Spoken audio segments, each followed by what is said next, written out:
Real Madrid Barselonani 11-1 hisobiga mag'lubiyatga uchratganmi va u qanday bo'lgan? Bu narsa rostmi? Hozirgi videoda shu haqda. Videoni ko'rishdan oldin kanalimizga obuna bo'lib qo'ying, bundan qiziqarli videolar hali oldinda. Ha, bu hisob rostdan ham sodir bo'lgan, lekin buni klassiko emas, qonli o'yin deb eslashadi. 1943-yilda General Kubogi, hozirgi Qirol Kubogida Barselona Real bilan to'qnash keladi, Madridda. Qirol Franco bugun Barselona mag'lub bo'lishi, hattoki gol ham urmasligi haqida buyruq beradi. O'sha kun keldi. Barselona futbolchilari Madridda. Ular kelayotgan avtobusda Madrid muxlislari tomonidan toshbo'ron qilinadi va ular stadionga yetib kelishadi. Kiyim almashtirish xonasiga esa Madridning Ko'shtirnoq ichidagi zo'ravonlari tashrif buyurishadi va agar bugun kimdir Madrid darvozasiga gol uradigan bo'lsa, ayovsiz otib tashlanishi haqida xabar berishadi.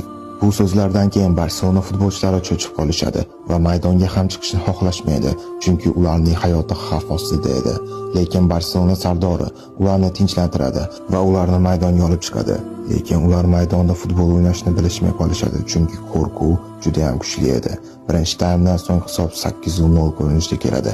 Barselona futbolchilari bironta ham aniq zarba yo'llasha olmaydi.